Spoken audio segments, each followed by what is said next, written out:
So first of all, as a kid, I worshiped the Beatles. And George Harrison was my favorite Beatle because when you were kids, you always had to have your favorite Beatle.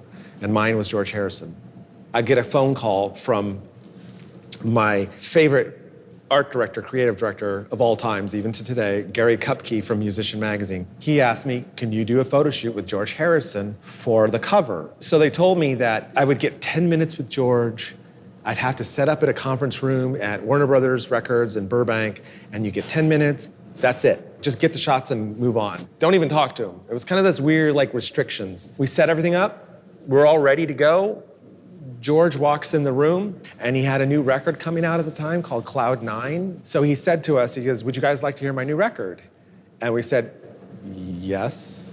And he starts playing this new record, Cloud 9, and he told us we were the second people in the United States to hear this record. So next thing I know, this 10 minutes turns into 2 hours. My favorite movie of all times is Hard Day's Night.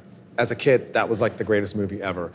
And I was able to ask him questions about the movie Hard Day's Night, the making of it, the director, just everything about it. He ended up talking to me about it, 20, 30 minutes. And it was just this intimate hanging out with George Harrison. So I got all this great stories.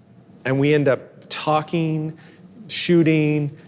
He told us, don't worry, don't be in a rush. He was the nicest man he could possibly be. And you know what I'm saying? I was telling you, when you get to meet your idols and they're beyond nice and they're beyond helpful, it's just that much more amazing.